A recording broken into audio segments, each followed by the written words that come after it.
Hi friends, welcome to my YouTube channel science for railways. ఈరోజు మనం RRB ALP 2026లో జరుగుతున్న CBT-1 paper గురించి మనం డిస్కస్ చేసుకుందాం. సో 13th ఫిబ్రవరి షిఫ్ట్ 1 ఇప్పుడే చాలామంది పిల్లలు ఎగ్జామ్ రాసి కొన్ని క్వశ్చన్స్ అనేవి సెండ్ చేశారు. అదేవిధంగా పేపర్ ఎలా అడిగారనే విషయాన్ని కూడా మెన్షన్ చేశారు. దాని గురించి మనం క్లియర్గా డిస్కస్ చేద్దాం. సో పేపర్ అయితే మోడరేట్ లెవెల్లో ఉంది, మోడరేట్ టు హై అన్నమాట. మోడరేట్ నుంచి హై మధ్య ఉంది. పేపర్ అంత ఈజీగా అయితే ఏమీ లేదు. సో ఎక్కువగా మనకి క్వాంట్ ఎక్కువగా అడిగాడు. అదేవిధంగా రీజనింగ్ ఎక్కువగా అడిగాడు. సైన్స్ క్వశ్చన్స్ చాలా తక్కువగా అడిగాడు. సో సైన్స్ క్వశ్చన్స్ అనేవి మనం ఇప్పటివరకు రాసిన మాక్ టెస్ట్లో కానీ, టెక్స్ట్ బుక్లో కానీ, వేరే మాక్ టెస్ట్లో కానీ, లేదా 2024లో రాసిన మనం CBT-1 ప్యాటర్న్ అయితే ఫాలో అవ్వలేదు. అయితే ఇది ఫస్ట్ షిఫ్ట్ వరకు ఇలా జరిగింది. అయితే ఇలాగే వెళ్తాడా లేకపోతే ఏమైనా మారుస్తాడా అన్న విషయం మనకి కంప్లీట్గా ఒక 2-3 షిఫ్ట్లు జరిగి 1 డే కంప్లీట్ అయితే కానీ మనం సెటిల్ అయ్యి ఇలా అడుగుతున్నాడనే విషయానికి మనం రాలేము. సో క్వశ్చన్స్ అయితే అర్థమెటిక్ రీజనింగ్ ఏమో ఎక్కువ అడిగి, సైన్స్ ఏమో కాస్త తక్కువ అడిగి, ఇక కరెంట్ అఫైర్స్ 1-2 అడిగాడు. సో వాటి గురించి ఏమేమి అడిగాడు, ఎలా అడిగాడు, ఆ అడిగిన అర్థమెటిక్ రీజనింగ్ క్వశ్చన్స్ కూడా ఎలా ఉన్నాయో మనం చూద్దాం. సో అందరూ కూడా వీడియోని లైక్ చేసి షేర్ చేయడం మర్చిపోవద్దు. చూడండి, which is not a connecting tissue. So మనకి బయాలజీలో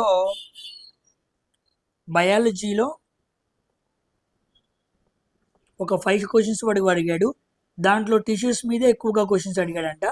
సో టిష్యూస్, యానిమల్ టిష్యూస్ మీద ఎక్కువగా క్వశ్చన్స్ అనేవి పడటం జరిగింది. కనెక్టింగ్ టిష్యూ కానిది ఏంటి అన్నాడు. సో ఆన్సర్ ఏమైంది? స్కిన్ అయింది. బోను, బ్లడ్, కార్టిలేజ్ ఇవన్నీ కూడా కనెక్టింగ్ టిష్యూసే. తెలుసు కదా మనకి. అడిపోజు, యారియోలారు, టెండాను, లెగమెంట్, ఇప్పుడు మనం మాట్లాడుకున్న బోను, బ్లడ్, కార్టిలేజు ఇవన్నీ కూడా కనెక్టివ్ టిష్యూస్ కిందకు వస్తాయి. స్కిన్ అనేది రాదనమాట. So skin is the answer. Questions on double displacement మీద కూడా కెమిస్ట్రీకి సంబంధించి క్వశ్చన్ అనేవి అడగటం జరిగింది అని చెప్పారు. ఓకేనా. సో మ్యాథ్స్ క్వశ్చన్స్ టఫ్గా ఉన్నాయి, రీజనింగ్ క్వశ్చన్స్ కూడా చాలా లెంతీగా ఉన్నాయి. 1 క్వశ్చన్ ఆన్ కరెంట్ అఫైర్ అని చెప్పాడు అబ్బాయి. Overall paper moderate to high. So maximum attempts 45 నుంచి 51 మధ్య ఇవ్వడం జరిగింది. ఓకేనా. ఇది ఒకటి చెప్పిన అనాలిసిస్. ఇంకోటి చూద్దాం. ఇదిగోండి, first science question. Object placed beyond the centre of curvature, image will be formed in concave mirror. So concave మిర్రర్లో మనకి ఇమేజ్ ఎక్కడ ఫామ్ అయింది అనే దాని మీద క్వశ్చన్ అడిగాడు. ఓకేనా. సో బియాండ్ సికి పెడితే మనకి ఎక్కడ ఫామ్ అయింది? C అండ్ Fకి ఫామ్ అయింది. సో రియల్, ఇన్వర్ట్, డిమినిష్ ఈ కండిషన్ తెలుసు కదా. సో కాన్కేవ్లో మనకి 6 కండిషన్స్ ఉంటాయి కదా, దాంట్లో సెకండ్ కండిషన్ మీద క్వశ్చన్ అనేది ఫ్రేమ్ చేయడం జరిగింది. నెక్స్ట్, కనెక్టివ్ టిష్యూ కానిది ఏంటి? ఇందా చెప్పాం కదా పైన, which of the following is not A connective tissue అని చెప్పి స్కిన్ ఇచ్చాడు అనమాట ఆప్షన్స్లో. అది రైట్ ఆన్సర్ అయింది. ఇది రెండో క్వశ్చన్. మూడో క్వశ్చన్, ఎపిథీలియల్ టిష్యూ కానిది ఏంటి? కింద 4 ఆప్షన్స్ ఇచ్చాడు. ఇది కూడా టిష్యూస్ మీద అడిగిన క్వశ్చనే. ఓకేనా. సో ఎపిథీలియల్ టిష్యూలో మనకి స్క్వామస్, క్యూబాయిడల్, కాలమ్నర్ ఇలా ఉంటాయి అన్నమాట. కాబట్టి వాటిలో కానిది ఏంటి అని అడిగాడు. నెక్స్ట్, ఉల్లాస్ స్కీమ్లో ఫుల్ లిటరసీ థర్డ్ స్టేట్ ఏంటి అన్నారు. ఇది కరెంట్ అఫైర్స్ అయితే ఐడియా ఉంటుంది. ఫస్ట్ ఏమో మిజోరాం, తర్వాత ఏమో గోవా, అండ్ థర్డ్ స్టేట్ ఏమో త్రిపుర అనమాట. సో ఉల్లాస్ అనే స్కీమ్ కింద ఫుల్లీ లిటరసీ స్టేట్గా ఏది అయింది అంటే దానికి ఆన్సర్ ఏంటి అంటే త్రిపుర అనమాట. ఇది కరెంట్ అఫైర్స్ చదివే వాళ్ళకి అయితే చాలా ఐడియా ఉండిద్ది. ఉల్లాస్ అనే స్కీమ్ కూడా చాలా ఇంపార్టెంట్.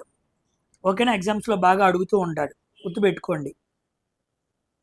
సో కరెంట్ అఫైర్ అయితే ఇది ఒకటే చెప్పారు. నెక్స్ట్ ఇంకో క్వశ్చన్ కూడా అడిగారు. Understanding life long learning to all in society, Ullas గుర్తుపెట్టుకోండి. Understanding life long learning for all in society, ఆ స్కీమ్ కింద Mizoram first, Goa second, Tripura third. ఇది కరెంట్ అఫైర్ అనమాట. తర్వాత గుడ్ గవర్నెన్స్, గుడ్ గవర్నెన్స్కి ఏమై ఉండాలి అని అడిగాడు. కింద 4 ఆప్షన్స్ ఇచ్చాడు అనమాట. ఓకే, ఒక గవర్నెన్స్, ఒక పాలన, సుపరిపాలన మంచిగా జరుగుతుందని చెప్పాలి అంటే ఏముండాలన్నాడు. సో అది లాని ఫాలో అవ్వాలా, లేకపోతే కొన్ని ఆప్షన్స్ ఉంటాయి అన్నమాట కింద. ఓకేనా? సో వాటి ప్రకారంగా మనం చెప్పాలి. సో ఆప్షన్స్ చదివితే మీకు అర్థమైద్దిలే. గుడ్ గవర్నెన్స్ అంటే చట్టాలు బాగా అన్నీ జరగాలి, డిస్క్రిమినేషన్ ఉండకూడదు, ఇలా కొన్ని ఉంటాయి అనమాట. ఆ పాయింట్స్ చదివినప్పుడు మీరు ఈజీగా ఆన్సర్ చేయొచ్చు. ఈ 2 కూడా కరెంట్ అఫైర్స్ అనమాట. తర్వాత sir mostly time consuming paper, reasoning కూడా టఫ్ ఉంది, డైరెక్ట్ క్వశ్చన్స్ చాలా తక్కువ. అవును, గ్రూప్ బిలో అడిగినట్టు ఏఎల్పి సిబిటి 1లో అడగడు. ఇక్కడ రీజనింగ్ క్వశ్చన్స్ కూడా చాలా టఫ్గా ఉంటాయి. లాస్ట్ టైంలో క్వశ్చన్స్ కూడా అలాగే ఉన్నాయి. ఇక్కడ 5 నుంచి 7 క్వశ్చన్స్ వరకు పజిల్స్.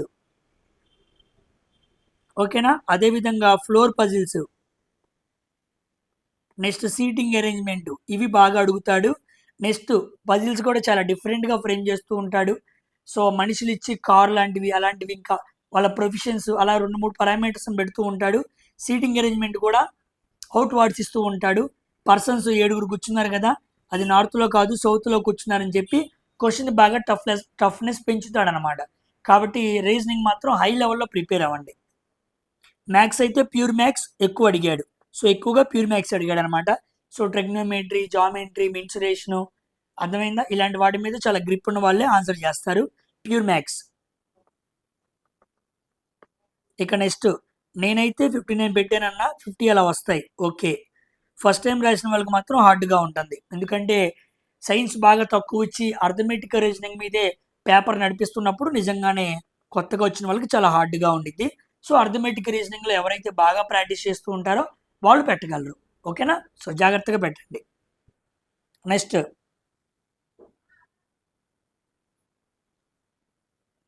అన్న రీజనింగ్ క్వశ్చన్స్ ఎక్కువగా వచ్చాయి. ఓకే, సైన్స్ కొంచెం తక్కువగా అడిగాడు 2024తో కంపేర్ చేస్తే. ఓకే, గుడ్ గవర్నెన్స్ ఇందాక మాట్లాడుకున్నాం కదా, ఇదిగోండి కార్డియాక్ వాలంటరీ అన్నాడు. కాదు, cardiac is a involuntary. Cardiac is a involuntary అనమాట. Smooth muscle, cardiac muscle 2 involuntary. కేవలం స్కెలిటల్ మజిల్, ఫస్ట్ మజిల్ మాత్రమే వాలంటరీ అనమాట. నెక్స్ట్ టర్నింగ్ ఫార్క్ అన్నాడు. ఈ క్వశ్చన్ నాకు క్లియర్గా అర్థం కాలేదు. Turning fork producers which one అని అడిగాడు, కానీ నాకు అది క్లియర్గా అర్థం కాలేదు. క్వశ్చన్ ఎవరైనా రాసిన వాళ్ళు ఉంటే కామెంట్ సెక్షన్లో రాయండి. ఓకేనా? యాక్చువల్లీ సౌండ్ ప్రొడ్యూస్ చేయడానికి మనం వాడుతూ ఉంటాం అనమాట. సో దాంట్లో టోన్ అని సంథింగ్ ఉంటాయి. ఈ క్వశ్చన్ ఇంకా క్లియర్గా ఎవరైనా రాసిన వాళ్ళు ఉంటే కామెంట్ సెక్షన్లో రాయండి. Which of the following is not a connecting tissue అన్నాడు. Okay, which of the following is not a epithelial tissue అన్నాడు. టిష్యూస్ మీద మనం ఇందాక మాట్లాడుకున్నాగా. Which of the following is not a displacement reaction అన్నాడు. సో డిస్ప్లేస్మెంట్ రియాక్షన్ కానిదేంటి అని అడిగాడు. హెటరోజీనస్ మిక్చర్, ఇదిగోండి 7వ క్వశ్చన్, మిక్చర్స్ మీద అడిగాడు. హెటరోజీనస్ మిక్చర్స్, దాని ప్రాపర్టీ, ఓకే దాంట్లో ప్రాపర్టీ కరెక్ట్ అయింది అన్నాడు. హెటరోజీనస్ మిక్చర్స్కి చాలా ప్రాపర్టీస్ ఉంటాయి అన్నమాట. ఒకటి, నాన్ యూనిఫామ్లో కలిసి ఉంటాయి, నాన్ యూనిఫామ్ కాంపోజిషను. రెండోది, అవి ఎలా ఉంటాయి, విజిబుల్గా కనపడుతూ ఉంటాయి. అవక్షేపం ఫామ్ అయిద్ది, ప్రెసిపిటేట్ ఫామ్ అయిద్ది. టిండల్ ఎఫెక్ట్ జరిగిద్ది, కాసేపే జరిగిద్ది. స్కాటరింగ్ ఆఫ్ లైట్ జరిగిద్ది, కాసేపే ఉండిద్ది. ఈజీగా మనం వేరు చేయొచ్చు, ఈజీ టు సెపరేట్. ఇలా చాలా రకాలు ఉంటాయి అన్నమాట హెటరోజినస్ మిక్చర్లో. ఇవి తెలిస్తే ఇవి ఆ హెటరోజినస్ మిక్చర్ విజాతీయ మిశ్రమ యొక్క లక్షణాలు. అవి చదివితే కింద వాటిలో ఏది కరెక్ట్ ఏది రాంగ్ అని మనం పెట్టగలం. ఓకేనా? ఎగ్జాంపుల్స్ తెలుసు కదా, ఆయిల్ అండ్ వాటర్, సలాడ్, సూపు, ఇలా కొన్ని ఉంటాయి కదా, స్మాగ్, అవన్నీ కూడా హెటరోజినస్ మిక్చర్స్ అనమాట. నెక్స్ట్, ఫిజిక్స్లో కరెంట్ పైన, మ్యాగ్నెటిక్ ఫీల్డ్ పైన ఏమీ రాలేదు. ఓకే, ఫస్ట్ షిఫ్ట్లో అయితే అడగలేదు. ఇక్కడ వరకే గుర్తున్నాయి అనమాట. ఓకే, ఇక్కడ వరకు గుర్తున్నాయి. సో ఇదనమాట. సో ఓవరాల్గా మాట్లాడుకుంటే పేపర్ మాత్రం సైన్స్ క్వశ్చన్స్ అయితే చాలా తక్కువ అడిగాడు ఫస్ట్ షిఫ్ట్లో. సో ఫస్ట్ షిఫ్ట్లో అయితే సైన్స్ క్వశ్చన్స్ అనేవి చాలా తక్కువ అడిగాడు. సో మ్యాథ్స్ అండ్ రీజనింగ్ చాలా ఎక్కువ అడిగాడు. సో మ్యాథ్స్ రీజనింగ్ మీద నేను ఆల్రెడీ మీకు చెబుతూనే వస్తున్నా కదా, ఏఎల్పి ఫుల్ లెంత్ టెస్టులు పెట్టాడు అనమాట. 21 ఉన్నాయి టెక్స్ట్ బుక్లో. వాటిలో క్వాంటు రీజనింగ్ చాలా బాగున్నాయి. క్వాంటు రీజనింగ్ చాలా కవర్ చేశాడు. సో అవి మీరు బాగా ప్రాక్టీస్ చేయండి. సో ఎవరికైతే టైం ఉందో వాళ్ళందరూ కూడా అవి బాగా ప్రాక్టీస్ చేయాలి. ఓకేనా? సో పజిల్స్ అనేవి బాగా ప్రాక్టీస్ చేస్తేనే వస్తాయి. ఎంత బాగా ప్రాక్టీస్ చేసినా అక్కడ మీరు యాక్యురేట్గా పెట్టాలంటే చాలా జాగ్రత్తగా క్వశ్చన్ పేపర్ని ఆన్సర్ చేయాలి. సో ఇది first paper analysis. So second and third paper కూడా ఎలా వచ్చింది ఏంటి అన్న దాని మీద అబ్జర్వ్ చేసి మనం ఎలా షెడ్యూల్గా నెక్స్ట్ షిఫ్ట్కి ప్రిపేర్ అవ్వాలన్న విషయం మనం తర్వాత షిఫ్ట్లో మాట్లాడుకుందాం. సో ఇది ఫస్ట్ షిఫ్ట్ అనాలిసిస్. సో మీరు కూడా వీడియోని అందరూ చూసి అందరికీ ఫార్వర్డ్ చేయడం మర్చిపోవద్దు. సెకండ్ షిఫ్ట్ అనాలిసిస్లో కలుద్దాం. అందరూ కూడా క్వశ్చన్స్ ఎగ్జామ్ రాసిన తర్వాత క్వశ్చన్స్ అన్ని కూడా చెప్పాను కదా, @బేరియం కార్బన్ అనే ఛానల్కి మీరు మెసేజ్ చేయండి. ఓకేనా? ఎగ్జామ్ రాసిన వాళ్ళే చేయండి. మీరు వేరే వేరే డౌట్లన్నీ అడుగుతూ ఉంటే నేను ప్రిపరేషన్లో ఉండి ఇవన్నీ మీకు చేస్తూ ఉంటాను. మీరు అడిగిన క్వశ్చన్స్ని ఇప్పుడు ఆన్సర్ చేయడం కుదరదు. సో నాకు మెసేజ్ చేసిన ప్రతి ఒక్కరూ కూడా ఎగ్జామ్ రాసే ఉంటారు అనుకుంటూ ఉంటా.